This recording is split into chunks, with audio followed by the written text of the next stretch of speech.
Penny, let people know who's coming on. Yes. So this is a little blurb that from another video that Nathan did. Nathan, pleased to see you. Glad to see y'all. I'm going to read the one from a video that you did. It says, by the phaser, disturbing content, the Luciferian kingdom behind the earthly power, Nathan Reynolds. Nathan Reynolds left the Reynolds family empire behind when the cost to receive his inheritance was the life of his firstborn daughter. As a young boy, Nathan's innocence and body were used as currency to purchase influence and power by his deep-rooted Luciferian family members.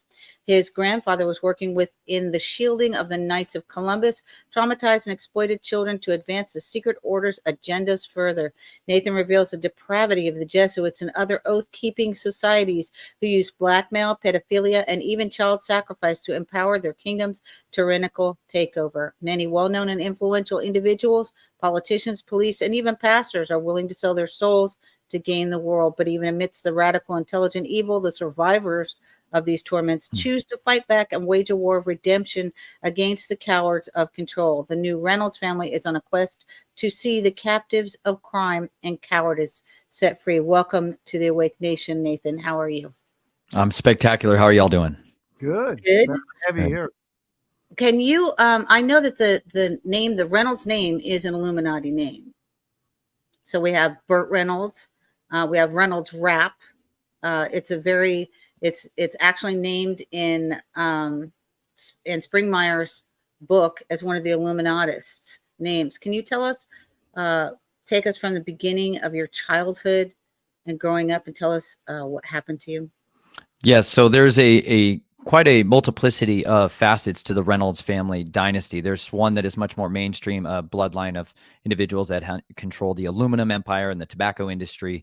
My family is kind of a descendants of a different side, which is kind of more operates around the black gold side of it, the corruption, the blackmail, the extortion, and the black operations budget programs.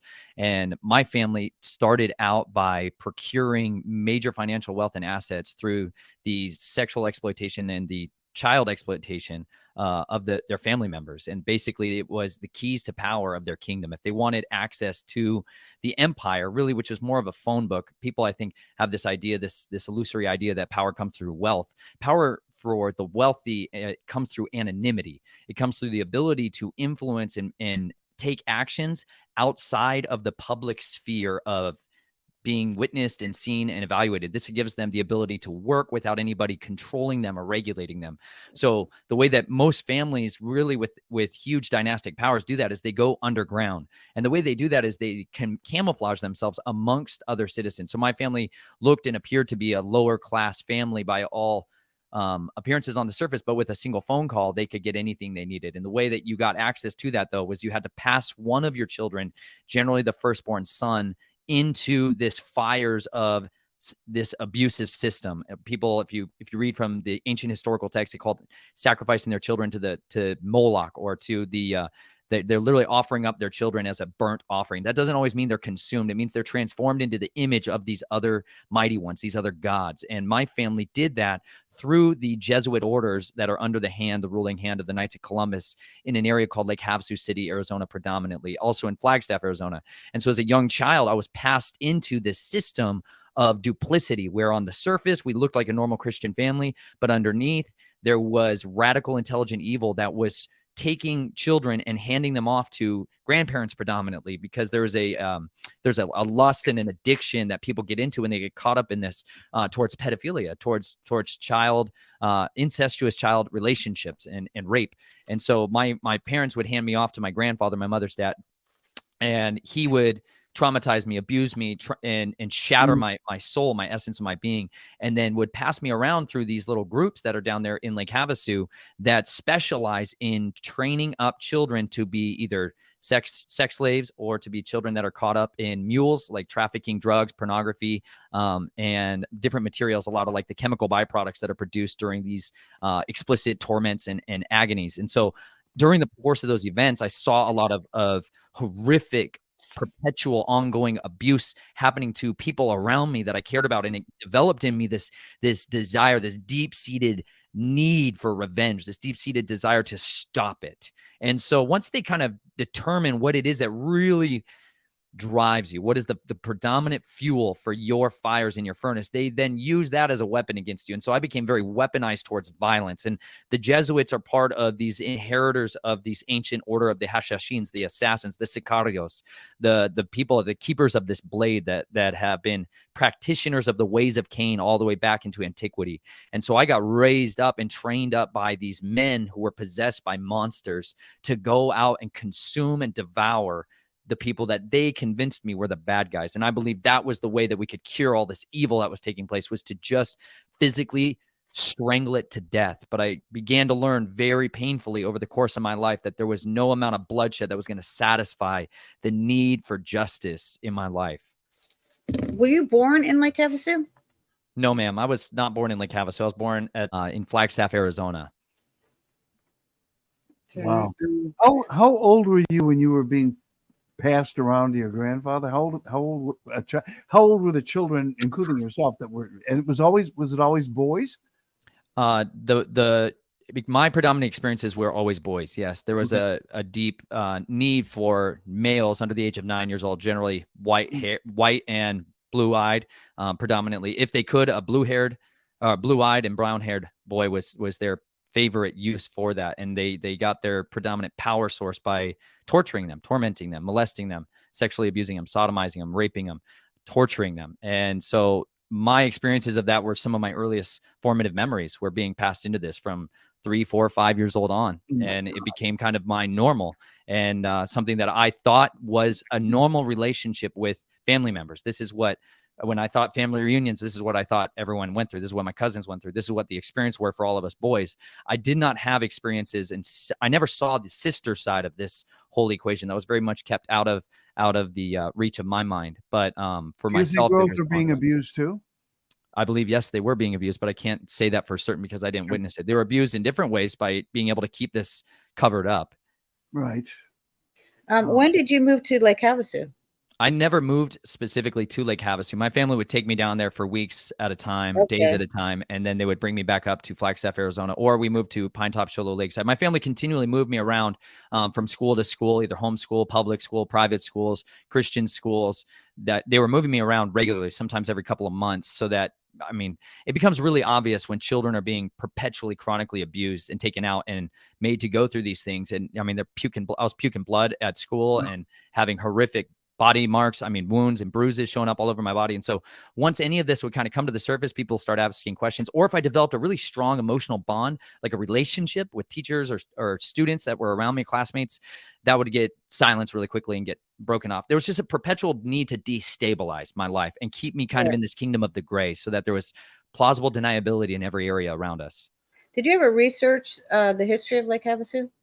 I've researched some of the history of Lake Havasu, Arizona. Yes, it was it started as a place called Site 6 in 1943. The United States Army, basically the Army Air Force, before there was the creation of the Air Force later after World War II.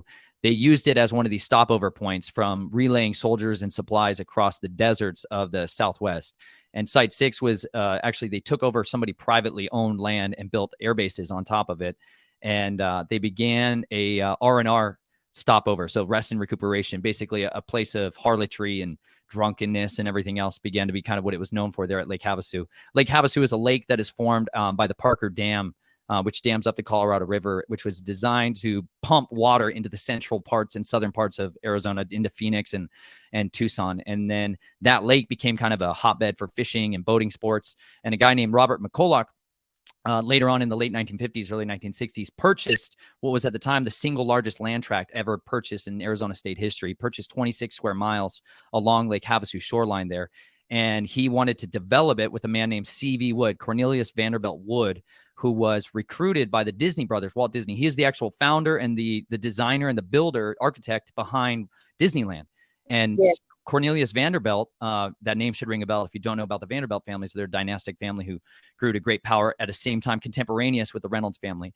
And he was recruited out of Stanford Research Institute, which was a branch of Stanford University, a hotbed for the mind control experiments in the United States government, scientific technologies program for projects like Mockingbird and Blue Jay and Artichoke and places like that. Stanford Institute was a place where a lot of the scientific, technical aspects of that were created. So C.V. Wood was recruited by the Walt Disney brothers to oversee a land picking and evaluation, site planning, and layout for Disneyland. He was the first one to actually started up and got everything laid out. And he ended up building other communities across the country, like Pleasure Island in Massachusetts and Heritage Square, I believe, in Golden, Colorado. And he ultimately was brought in to help Robert McCulloch, who was the purchaser of all this land, buy the London Bridge, the actual London Bridge built in the 1830s. It was actually falling down. Yes, it was falling down because and the reason that London Bridge little sing-song rhyme everyone sings is the London Bridge is falling down is because they've sacrificed children and put them in the walls of that building, and they would entomb them over. And this is why they said if it's falling down, if the people aren't willing to sacrifice their babies and put them into the walls of that, this is why that people are saying you got to keep the bridge built. And this is why every children to this day, you buy a little children's toy, it's got that song programmed into it because they still want the city of London predominantly. We're not talking about Great Britain Empire. The city of London is one of these city-states, a total autonomous entity on the face of the earth. The District of Columbia is another one, and the Vatican. These are the three empires that really run the military, the financial, and the religious sides of the world for all intents and purposes. The city of London was then given by Robert McCulloch this island that they created where the London Bridge was brought stone by stone, brought over and built over and created an island there. The city of London legally owns that territory. They purchased it indeed for the price of a Kachina doll. And if y'all don't know what a Kachina doll is, at Mount Prescott, which is where I was born, they call it Mount Hermon, where the Watchers descended, where these fallen angels came down and had sex with women and taught them all these sorceries. The Kachina were these dolls that are carved as effigies during the winter months, from the winter solstice to the summer solstice. They believe these entities will come down and have sex with their daughters, and that they take these dolls, carve them up, and then they nail them to their wall so that they can remember them and make offerings to them. So they literally purchased the land for the price of one Kachina doll. And so that deity is the one who has the spiritual power over that area. Well, the city of London now has a city-state in the sovereign United States, like an embassy here in the United States. So it gives them legal anonymity and immunity. So this is why the pedophilia rings were brought in and centered around Lake Havasu City. This is why C.V. Wood brought in and built another little mind control little micro community there. And then Robert McCulloch began to bring over free flights. I believe he used these DC-6 or Constellation Airline. He brought over free flights from Phoenix, Arizona up until the 1978. 32,000 people were brought over as prospective buyers to start buying up and building up this community that was catered as a retirement community so that these male cults, these male sex cults could have access to continually a new pool of young boys and children being trafficked around where they had deniability that, hey, it's a retirement area. These are my grandkids, or these are my nephews. These are, and so there was built into the system. And it's international. Yeah, an international sex trade. And so from there, they began to set up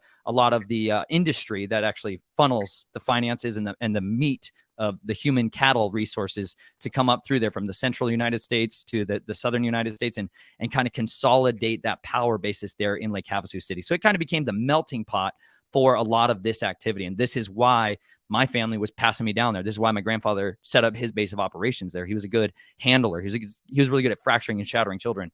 And so he got a good reputation for that, and then was brought in as a Fourth Order Knight in the Knights of Columbus, which he still is to this day. Do you think there's deep underground military bases underneath the city?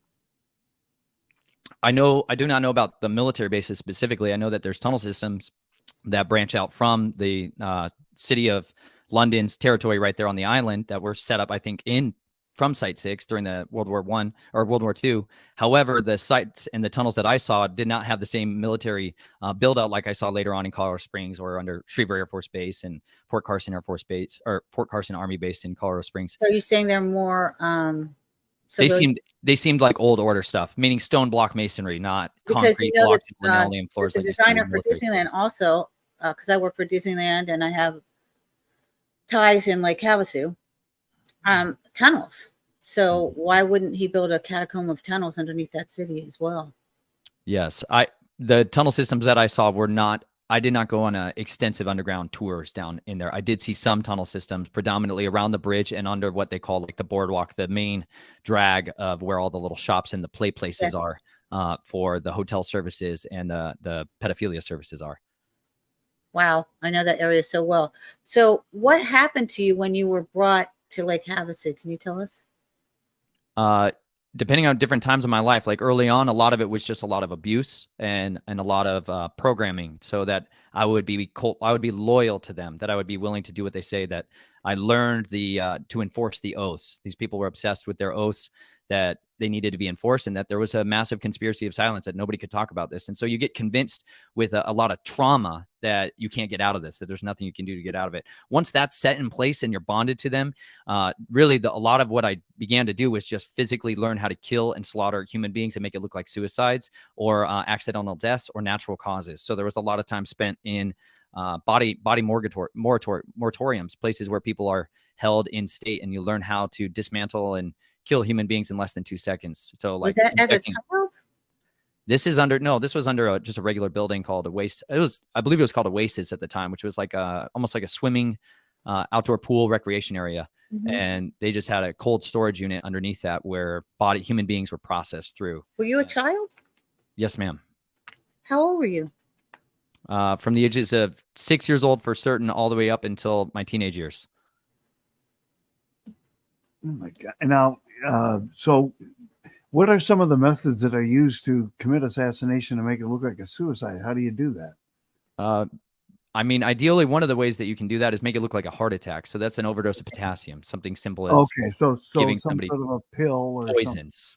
Poisons is one of the best ways. Otherwise, you're strangling people and making it look like they died in their sleep. So natural causes, injecting people between their toes and places that are hard to see and identify. Those are kind of the main methodologies. Now it's a little bit different. They use a little bit different technologies to make that take place. And how young were you when you killed somebody for the first time? 6 years old. 6 years old. Wow. I believed that the person was one of my abusers and torturing other children, and they made it look like a crucifixion to try to make me traumatized and be scared of Jesus or any relationship with the Messiah ever. And so there was like a mock crucifixion, and they ripped this person's beard out, and everyone got a chance to get their revenge on him. And I was brought in to do the killing blow and enter into this spiritual covenant with this spirit of death. How did you feel after you did that for the first time? Freedom. Did you later find out that this person wasn't responsible for doing anything to you? I don't know. Okay. I don't know anything about that person.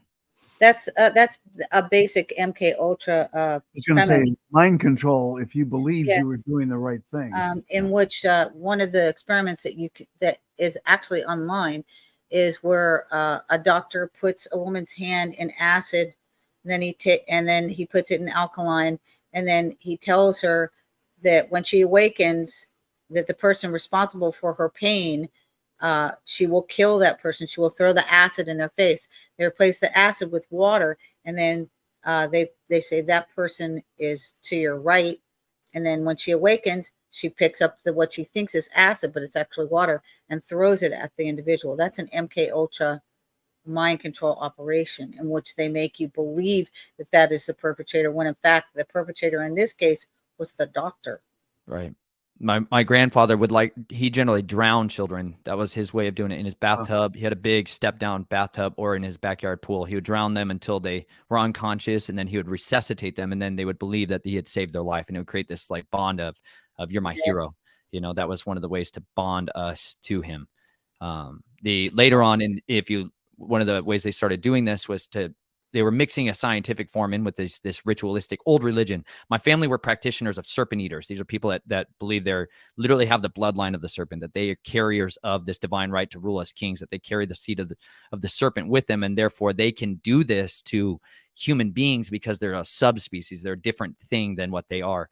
And so they got this mixture in with that, and they kind of took the technology up a notch, and they began to freeze people, take the blood out of their body, cool it down completely till their heart stopped, and then they would kind of possess them and do this like trauma and abuse to them, and then put their blood back into their body and bring them back to life. That was some of that technology was developed there in Phoenix, Arizona, and then was used there in Lake Havasu, and still in use to this day, and still something that you can go down to Phoenix and have done to you. People are doing that now as a way to try to go to the afterlife and other stuff and talk to spirits and come back with covenant. I mean, you're just kind of freaking me out a little bit because the Lake Havasu thing. Yeah. Because that's where my handler is. And that's where I started my career as singing. And I refer to it as he sold me out there because he was my agent and my manager. I'm a singer. So you have my absolute attention. because I know what you're saying is true. How long are you in this system before something happened and changed it woke you up? It was till I was 18 years old that really something shook me up enough to get me out all the way. Not all the way, but as much as I possibly could be, I guess. But because I became addicted to I thought, like I said, I thought it was freedom came through death. I became convinced of that. I got so yoked to it then. Did I thought you feel a power. little bit more free every time you killed somebody? Like another. I thought door everybody had else was getting more or- free. I knew I was a prisoner till the day I died. That's what I knew. Okay, I knew okay. that I was ruined. I knew I was irredeemable, irrevocably corrupted, and completely wasted. I knew there was no hope for me. But my desire that drove me was that there could be hope for somebody else. That if I put down one of these monsters, that was one less day some other child had to suffer like I did. That was one less day some other child had to grow up knowing that they were defiled at an age when they could do nothing about it, where they thought it was a game, where they thought it was normal, where they thought it was okay. I just wanted somebody to have freedom from the filth. You weren't. that I was in. You were feeling the freedom for somebody else, but you knew yourself knew you were still a prisoner. I knew I was going to be a prisoner till the day I die. I can't stress it enough. I was 100% convinced in the absolute microscopic DNA level of my being. I was 100% never able to get out of that system. Yes. I could not even comprehend the idea that there was freedom for someone like me at that point in my life. Freedom to me came through the end of a knife, came through the end of a strangulation cord. There was no other way of deliverance to me other than through the doors of death. Had you ever thought about taking that door yourself? Of like killing myself? I thought about killing myself my entire life. Like as long as I possibly could, I wanted to die. I didn't necessarily want to kill myself. I always wanted to be killed by somebody else so I could die a hero's death, right? I Yes. never intended to kill myself. Even any actions I did, even self-harming, I used to self-mutilate myself and cut myself and injure myself bodily to try to show something physically, to strip away, to rape off the surface of my skin so that there could be some physical evidence of the internal anguish that I was perpetually plagued with, like the night terrors and the horror of what I saw when I closed my eyes. I wanted something physically to mark me as ruined, as defiled. Like I used to write it on my wrist every single day in permanent marker, ruined in Hebrew, just ruined. That's what I was. Like I didn't have a concept of redemption. I had exposure to truth and through salvation and deliverance. I heard people talk about where deliverance comes from through this belief and this faith and this relationship with our creator, but I never saw it really demonstrated by somebody that was so defiled, not until later in my life. And those were, like you were asking David to answer a question later on, that's some of the impetus that got me out, was I started seeing people that were getting set free and coming into a place of redemption, restoration. And it started being these little breadcrumbs of hope back in my soul that, hey, there's something out there. I could eat my bread in satisfaction. I could lay down and sleep in peace. I wanted to know that and experience that. But at the same time, this list began to grow in my mind of all these people that I was killing. And I started to determine as my life went on, as I grew into a teenager, I started to see that this kind of ritualistic family order, this kind of Jesuit order, this black hand of the black sun that was working its way through everywhere. I realized that I was perpetually being manipulated and lied to, so I couldn't really trust these people. And about that time, they brought in the military handlers to be like, okay, well, let's offer you awards for this. Let's offer you a uniform. Let's offer you a unit so you're not alone. And then I got bought into this whole God of the universe, this God of America, this God of fortune. I became a mercenary for all intents and purposes. You know, you swear Did you join the military? Yes, ma'am. I got emancipated to the United States Army at 17 years old as a junior in high school. Jesus. Okay, tell us about that. Yeah. I began to start work. I've been used by the military to do different work along the way. Like people have this idea that the best special forces operators in the United States military are the guys who train everybody else. Civilians are predominantly the people that train our elite forces or elite cadres. The best shooters in the world are civilians, like competition shooters. They're the ones who come in and train Delta forces. So like you have those same like martial artists and shooters that are brought in to do actually the training and the programming of the top tier, special forces and military guys. Those are the same people that are religious assets. Those are assets of the family, this network that my family was a part of. Those are the ones who were teaching me and programming me early on. And so when I had these aptitudes, when I would go after people and kill them successfully and get away with it, it builds a reputation for you. And so I started having this reputation was being brought in for military projects because there's a massive little underground war that happens continually, especially after the fall of the Soviet Union. There was a massive a land grab for all intents and purposes of all the defense contractors and all of the industry, the military industrial complex was trying to find out who could be the next players in the game and who was going to use this different versions of technology to get there. And so I got relocated with my family to Colorado Springs, Colorado, and so that I could get put into the Air Force projects and get prepped through their systems. The United States Air Force Academy up there is where they train their upper echelon of officers, military officers. And in Denver, Colorado, and Colorado Springs, it's literally like the capital of the New World Order. It's the capital of the United States. Yes, it is. Continuity of government. It's people think of Washington, D.C. and the District of Columbia, but it's not.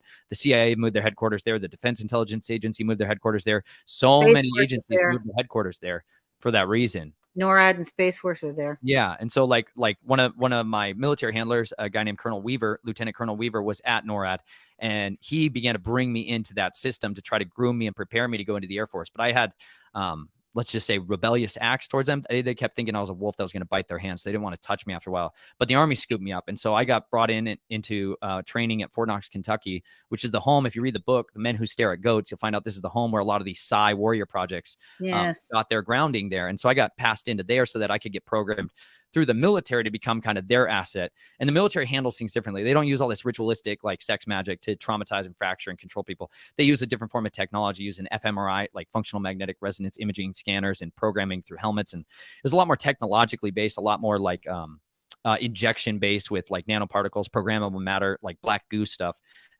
gene editing software. Super soldier? Is that creating a super soldier? Yes, sir. Okay, that's what I thought. Enhancement and embellishment. Do you have any implants that you know of? God willing, not anymore. You know, I believe the only way that I could get it out was through, at the end of it was really with divine intervention, was that I could pray and petition the Father, the creator of all life, to get this stuff out of me. And that's where part of it happens, is my book, The Snatch from the Flames, I talked about in chapter 5. When I got this healing process began and started praying and rebuking these evil spirits that I've been tied to, these soul ties, and disavowing my contracts and my secrecy oaths, I started speaking out against those things. My body began to detoxify severely. These marks started showing up on my body. Black goo started oozing out of my feet and out of my ankles. I started literally shedding these things out of my body. Did they inject you with it? Yes, I volunteered for a lot of that gene editing. I thought I wanted to be a super soldier. If I could carry a 600-pound, if I could carry 300 pounds or 600 pounds on my back and be an Ubermensch, I wanted to be Superman. You know, I wanted to be like a god on this earth, so I could just devour all of the monsters. Yeah, I think I got injected with that when I was in Lake Havasu 40 years later, when I went back to go see my handler. And I don't know if it was a form of it, but at one point I turned green. I don't know, Nathan. You turned green. I turned green. Wow. I think it's some kind of a biohazard or something, but I was hypnotized, and I know that he injected me with something. And then later on, I turned green, and my spine was, I remember when I was 12, I moved a pool table with my back. It was a granted pool table. I was underneath the pool table. I moved it with my back. Wow. How long were you in the Army? On paper, I was in the Army for 2 years. Okay. Yes. What did you do? Whatever they asked. I mean, did you have like a title? Yes, I was a supply specialist on paper. Oh. So in the military, I think there's an illusion that people get because they watch the Prophets of Baal, Hollywood One versions of movies and TV shows. But the military is really strange in that there's units, and you can have a unit or a platoon that you're a part of. And then you have other soldiers that will come in and out of that unit that are not a part of your unit, but they're there for a moment of time or sometimes seasons of times, certain amounts of deployment. And there are a lot of times they'll say they're in between deployments. And so what a lot of times is actually happening is you have spies within spies that are planted into different groups. And so in every area of the United States military, we're talking Air Force, Army, Marines, all of it, they have to have spies to keep an eye on everything else. So they say, right? But basically you have people that are brought in as undercover investigators to evaluate whether or not certain things are happening. And my big passion and drive was that I wanted to be a part of a group of people that would hunt down the bad guys, right? I just wanted to kill people that covered up crimes. I got to a place in my life, I'll be just totally honest with you. I got to a place in my life where I stopped wanting to just kill the bad guys that people think about, like, oh, these guys, they're abusing these children and they're the worst. The worst people to me are the people that cover it up. almost without question, every single pedophile that I've ever investigated thoroughly and diligently, they themselves have been traumatized and sexualized at such young ages. They were defiled, and they lack conceptual understanding of how to be a normal human and not abuse other people. I worked for 10 years as a psychologist in the mental health field, trying to repair my brain and help other people. And 18 months of that was in a unit for adjudicated youth, people that had been sexually abused and abused others from 6 years old up to 18, 17 years old. It was called Devereux Cleo Wallace in Westminster, Colorado. And you get to learn that the rates of recidivism, how often they're going to go out and reoffend again, are generally 90%. 90% of the people that are abused tend to go out and do likewise. Even with massive intensive treatment and intervention at young ages, they could lower it to about 75%. This is why I ended up leaving that field and really believing there was only a spiritual cure to the cancer of these diseases that we talk about. And I could not cure that through the end of a knife. So this unit that I got a part of and I got offered to be brought into had the intelligence networks and the people behind it to actually help me go after the guys that I believe were the worst. But even within that same system, I saw that we could be sent into like to Alexandria, Virginia to go bust up a pedophile ring. And really what you found out is you're just getting planted in there to capture evidence on one person as a part of it. And they'll generally extract that guy, pull him out of there, torture him, get the information out of him. Then they put in their own guy, an undercover agent, to take over his place, who's going to be a pedophile, like actually be a pedophile. People think it's like, oh no, he's just going to act like he's buying children and he's getting them out of there. No, man, they're going to be raping children. And so the only way you do that is with somebody that's fully already committed to doing that kind of thing to begin with. So they get other pedophiles to go into that position and take over and feed the information back in, but they're not actually eliminating the rings. People think that there's this form of justice that exists in the world. It's not a reality. Like they're going to knock off a couple people on the outer portion of the ring and they're going to make a big news story out of it, but they're going to make sure to insulate all of their people that are actually within the agencies that are doing these things. Because this is where black budget projects gets their funding, y'all. It's not like there's a government agency that divvies out money in equal forms to the government and the military projects that they say they do. There is an entire secondary currency. They call it black gold. The Jesuits are the black hand of the Pope. The Knights of Columbus are his right hand. They're like, oh, we are the good insurance agency, the Knights of Columbus. The Jesuits are the people that go out and do the dirty trickster stuff. That's like the Reynolds family. My family, Reynolds family, was like the people that were willing to do this, wade into this filth, sex trafficking, child trafficking, drug trafficking. This is like the Iran-Contra. Like you start to dig into the closets of these politicians, these leaders. This is what you start finding, because this is what really finances the world. This is where all of this power and wealth and control actually functions. It's the backbone of this society that we live in. So after you got out of the military, you became a psychologist? So I went to the University of Colorado at Boulder to study psychology. It's like the preeminent research university for psychology. And I was kind of forced there because of this place called the Sutherland Center, which is where upper echelon families send their children to continue to be mind controlled and handled. Like the DuPonts, this is where the DuPonts send their children. They have their therapists there. Were you doing any MK Ultra deprogramming? Was I being deprogrammed? No, I wasn't being deprogrammed. Were you acting? Because I have a friend who was an MK Ultra deprogrammer. She deprogrammed people. Okay. Did you do any of that? You know, I didn't go through any. I believe my family is still trying to keep a hold on me. Like when I say my family, I just want to be clear. The family is like the religious order behind a lot of this institutionalized radical evil. The network would be more like the government, the political, scientific side of it. Okay. The family, my family, could not keep control of me once they gave me over to the United States military. They lost their ability to extract information out of me. The military was better at compartmentalizing me and keeping me from telling other people than they were. So when I got out of the military, because I refused to obey these orders, because I got tired of them only taking out certain people and not allowing us to actually bring true justice. And so I started rebelling. And as soon as you do that, you're out. And so when I got brought back out of the military, my family put me into family-run mind-controlled handlers. They wanted to reprogram me to get me back into their little money-making machine, their corporate controls as I could. But I stopped taking their pharmaceuticals. That was the single biggest thing that changed my life, was I stopped taking all the drugs that they were trying to put me on. But I acted like, and I told them that I still was for a long time. And I started faking urine tests and stuff like that to try to hide it, you know. And during the course of those events, I started coming back to my relationship with Yahuwah, the creator of the heavens and the earth. I came back to that, started reading my Bible diligently for myself. And I believed that I actually could have deliverance. I actually could have hope for healing.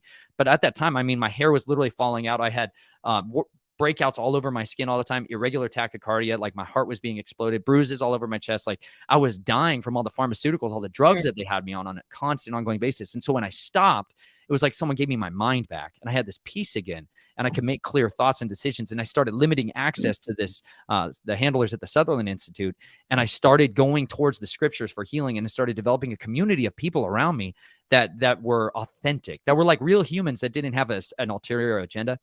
And it started to transform me really quickly. And my family began to lose a lot of those tendrils of control. And I ended up meeting the gal who ended up becoming my wife about 8 months after this process. And she began to show me an authentic love-based relationship, one that had true unconditional love that was at the foundational point of it. And this is where a lot of I feel safe enough to finally deal with all the trauma from the past got set free. I finally got to a place where I'm not ruined. Like I have a relationship that's real and meaningful and can carry on. But a couple of years into my marriage, my dad moved into my house with my wife and I, and he tried to get me back into the system and brought me all the way back into this whole other persona of a hunter killer, try to do special kill teams operations with him and my grandfather back down in Lake Havasu again. And so then in the middle of my marriage, I turned into a totally different person, and my wife and I's relationship just imploded because I wanted to go stalk and kill humans all night. Wow. And we didn't know who I was anymore. I was wearing guns all the time and knives and body armor and burying stuff in the woods and disappearing. She was like, I don't know who you are and what happened to the guy who's just in psychology and, just the Christian man I thought I married. What the heck is this that showed up? And so our relationship began to just completely implode. But at the same time, I started coming across information where people were speaking out on these topics, like a guy named Russ Dizdar, who was so bold and so brave to speak these secrets and had written a book called The Black Awakening, The Rise of the Satanic Super Soldier. And he I just died recently, didn't he? Yeah, they murdered him and his wife, Shelley, at the same, about 2 years ago in October. I think a month him and Rob apart, Skiba in the same week. Yeah. Yes. They, but for all intents and purposes, the guy finished a lot of his race. I'll tell you that much. He put out thousands and thousands and thousands of hours of audio content. You can't get his book anymore. No, they've limited access to his information. But if you go to blackawakening.com, he still did an entire teaching series from every chapter of the book. So you can listen at least through that. If any of you actually have a copy of the Black Awakening, you send it to me. I'll digitize it and we can get it back up online for everyone and do an audio. Great. Yeah. I'm really passionate about doing audio content. So I did an entire audio recording of the scriptures so people could hear it being said, because we can't have any faith without hearing, and hearing. Belief comes through hearing. Is your book only an audio, or can you? No, ma'am. I have you can go to Amazon.com and get a physical copy of it if you want. Anytime. You can get a PDF. If you go to the show notes in any of my videos, you can download for free a PDF of the book. I did an entire audiobook of it so that it's also free if you can't afford it. I don't want anybody to have limited access to this because of money. Snatched from the Flames is the book title. And you can find it on Amazon, also at snatchedfromtheflames.com. The entire book, you can read it online for there. If you guys don't have, I don't need you guys to buy stuff from me. I get it out there for people. Any of my content is free for people. Freely I've been given this. Freely I give it away to everybody else. None of this is mine. I'm a dead man walking, and I want to make sure that the truth goes out no matter the cost. And it's more important to me that people have access to the truth than they have. I don't need anything from anybody. I just want them to know what is the truth, because in a world filled with deception, it's a dangerous thing to tell the truth, but it's more dangerous to get in a car and drive down the road than it is to speak the truth. So I'm passionate about and trying to inspire people to be brave, to come out and speak the secrets, to come out and speak the truth. They can't kill all of us. It's only the illusion of great power and omniscience that they have is broken. That spell gets broken when you speak the truth and realize they can't kill you. Like if you are absolutely in the Father's hand, no one can snatch you out of it. Like if you have an authentic relationship with your deliverer, your redeemer, and you walk in his ways, he makes even your enemies to be at peace with you. So in the beginning, when I came out against my family, began to speak out against them, they sent people to try to assassinate us and kill us. My wife, who was pregnant with my daughter Naomi, she was 7 months pregnant at the time, they sent teams of people to try to murder us. And I never had to fire my pistols. I never had to pull my knives out and fight them physically. I got to see their weapons jam. I've seen drones get stopped in front of my eyes. I've seen their technologies they're using to track us completely blurred out and unable to physically see us. Walk up to us, people with knives completely hulked out and rippling with rage, all hopped up on methamphetamines with big old knives in their hands, ready to slaughter us, coming in with tracking software with my phone tracking it, and it blurs out and they can't see me physically with their eyes. Like there is a spiritual power that is greater than anything this world has ever comprehended, and it comes from the creator of the heavens and the earth, and he can deliver any of us when we call on him, no matter what we're trapped in, no matter what we're buried in. He has the power to truly rescue anybody who calls on him. And I tested it. I don't just say that because I read this book one day and I got other people told me it. No, I've tested tested it consistently from the days of my youth till now. And I've seen it's the absolute source of truth. And so I believe in it. And I'm passionate to share these things because I have found it's better to suffer with the fellowship of people that are doing it for the truth than to continue to live in silence and be the king on the castle. Like, it's better to suffer with people for the sake of righteousness and truth than it is to just live this opulent life and know that you live every day in dread, because there is no peace for the wicked. God. Now that you are out of the system, I just heard you mention a couple moments ago that you're a dead man walking. Does that mean you're a target? All the time. Absolutely. Oh, yeah. But you know what's so good about that? It's good to know that you're being hunted. You know, like if otherwise you got to understand that this whole world is full of predators. But what's so beautiful is if you have a bunch of allies, like, who are absolutely on your side and committed to keeping you alive and your family safe and supported, like, you become unkillable. And like, that's why it's a spiritual war, y'all. As much as we want to talk about like the carnal side of this, there really is a spiritual war between like good and evil, light and darkness. And if you choose to walk in this kingdom of the gray and you try to be like, I'm undecided, I'm a little agnostic, I don't really know about that, the truth is you're going to get devoured by the wolves. The wolves are always seeking. They're like, there's lions continually prowling around seeking to kill, steal, and destroy. But if you are setting yourself apart from that entire system, if you're willing to walk in the ways that are pleasing before him, if you do the things that he said, hey, I like to do Bible things, Bible ways. Like, I started turning back to the natural ways of living. Like, what does he say I should wear? What does he say I should eat? What's he say that I should look at? What does he say I should do with my time? Like, what matters to him? Like, how about I be about those things? And as I do that, this system of this world that can control us all begins to slip off of you. You become uncontrollable, which is why like shows like this exist. It's why there's people that are out there able to speak these secrets that aren't killed, even though they go after you. In the beginning, when I first started speaking out against this, my family would come onto these shows and they would they would put hundreds of comments in the videos, comment sections on these videos like this. They would try to get a control of the narrative, but they stopped over time as the message continued to go forth. They stopped because they realized there is so much more pressure against this system of evil now than there ever has been in the history of mankind, because the access to information has become broad stream. They've allowed people to have access to their books. It's their own revelation of the beast system that hey, everyone's without excuse. We told you all, like, we wrote it plainly in our books. You just were too ignorant and stupid to read them and comprehend what we're saying. But you know what? No one's without excuse. They can pick up a book and read what it is that's actually taking place here and be set free from it. They can get cured of this virus that's taken over our minds, that's controlling us through fear. If you get set free from fear, there is no power in death anymore. Like, I don't fear death. I don't fear death. The reason I say I'm a dead man walking is because I died. Like, I died. My physical body has died.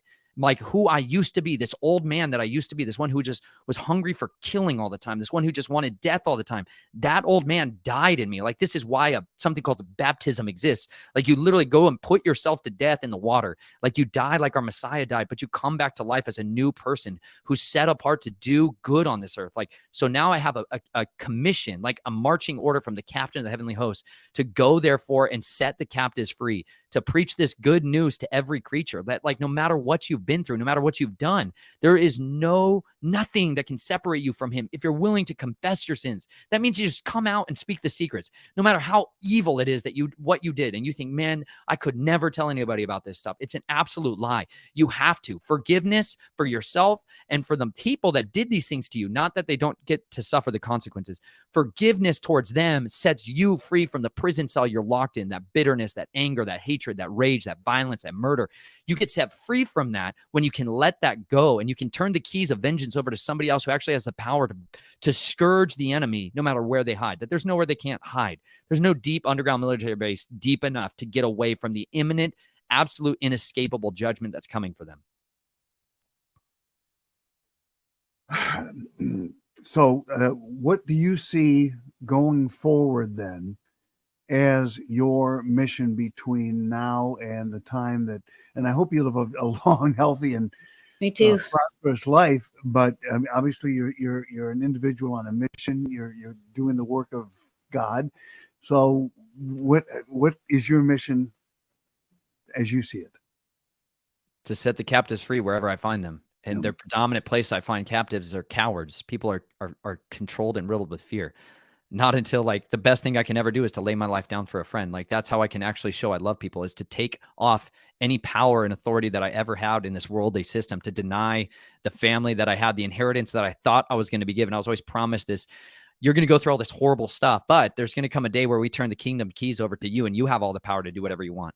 And I let go of that. I wouldn't give them my daughter, Naomi. That was like the legal guardianship trust for the Reynolds family that I had to do. I had to give them legal guardianship rights of my daughter for 2 weeks out of the year and increasing over time to do whatever they wanted to her. And I wasn't willing to do that. I wasn't willing to sign that over so I could get into the family trust, because I wanted my family, first and foremost, to raise my family up in the path of righteousness, to try to set them apart from this system and allow them to be free to choose. Like, I want my daughters and my son to be able to have a choice in life.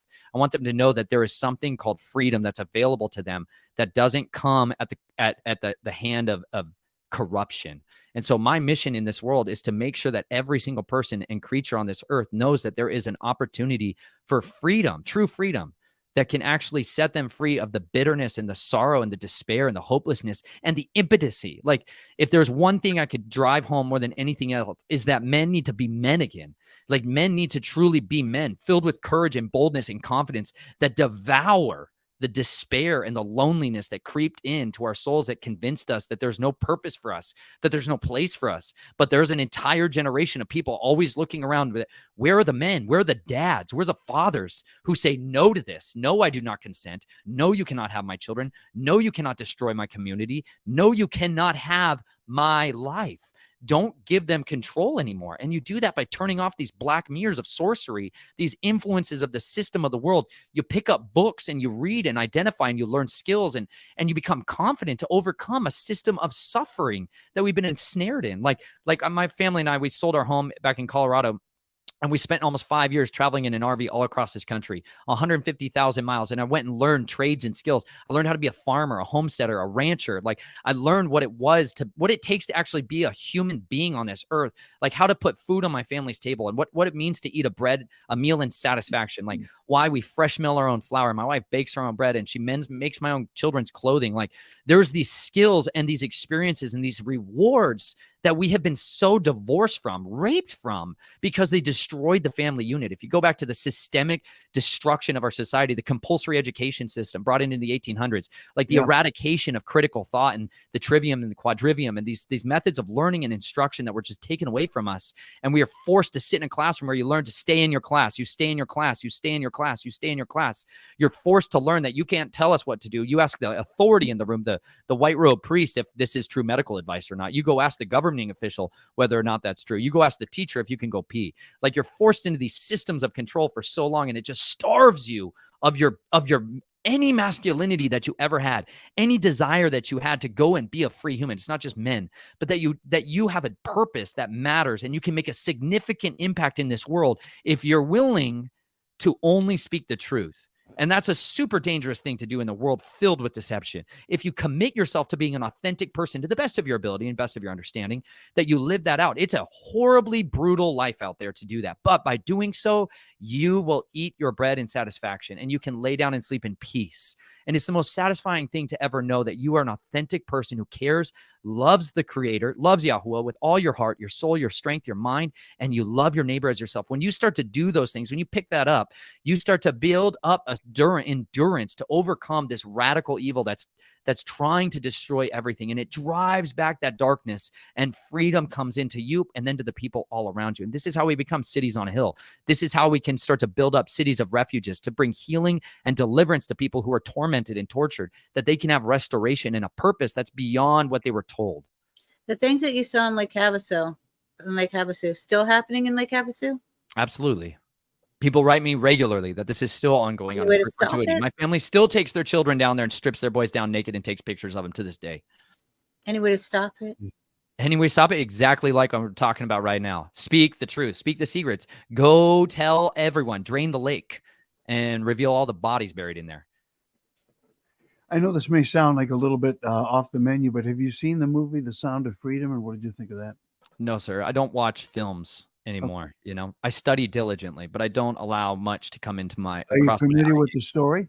No, sir. I'm familiar with people talking about it. That's about it. Okay. All right. Where can people get in contact with you and get your book and everything else? You have a website? Yes, they can go to snatchedfromtheflames.com. spelled just like this, snatchedfromtheflames.com. Okay. And they can also go to youtube.com/Nathan Reynolds. I have a YouTube channel with a couple hundred videos on there as well of our content. And I've done speaking and tour, speaking engagements all over the country, and a lot of interviews that I've done recently are also there. And they can order my book through the website, snatchedfromtheflames.com, or they can go to Amazon and search it right there as well. You don't have a Kindle version yet? I don't have a Kindle version specifically. No, I have a PDF version that people can use. No, I'm not necessarily the most tech savvy individual, but If you have a PDF version, because I know Penny and I both have Kindles, you can actually put the book on your Kindle and read a PDF. Yes. Okay. So how do you get the PDF version? You can go to snatchedfromtheflames.com and you can click right there on purchase it, or you can look on read online for free. It's also in the descriptions of my YouTube channel. You can download it directly from there. If you don't want to make a contribution towards purchasing it, you can just download it for free from there. There's also the audiobook is available on there as well, which you can download from any PC computer and transfer to a mobile device, or you can use the direct download link in the description below. We'd like to have you back. And what I'd like to do the next time you come on the program, Nathan, is talk about kind of the latter half of what we talked about here, about men becoming men again and learning how to take care of their families and their responsibilities. Maybe talk a little bit about education in this country and where it has gone wrong, where critical thinking is no longer taught. They're teaching you what to think, not how to think. If you would be gracious enough to come back, I'd like to pick up on that discussion a little bit. And Absolutely. also, Nathan, Emma says hi. Hello. She just said hi. For those of you that don't know, Emma has a show which is called Imagination Podcast. You can go on Twitter and YouTube as well. She has been hosting survivors for years and allowing them an opportunity to share their testimony. She had me on about a few weeks ago. Yes. And there's some incredible hosts of shows and platforms who are diligently offering their, I mean, it's not fun to weigh into these stories, y'all. I don't like talking about it. To be honest, I stopped sharing my story with people and taking interviews for about a year and a half to just I wanted to rewire my mind back into publicity. And this Absolutely. is amazing that you guys are willing to do this. So thank you to each of you who is willing to share your platform with survivors and with people that, I mean, all of us are survivors. We're the leftovers. We're the remnant. But you know what? If we're willing to stand together, it's absolutely indefeatable. Well, we can do it, and we will do it, and we will have you back so that we can pick up on some of the other things that may be a little bit more easy to talk about as well. So there's serious issues, but I'd like your take on all of them. So Penny will set something up for you to come back. Yes, thank you so very much for being here, Nathan. Really, really appreciate it. And for those of you who haven't seen the Imagination Podcast with Emma, please find her on YouTube as well. And you can find Nathan Reynolds on YouTube as well.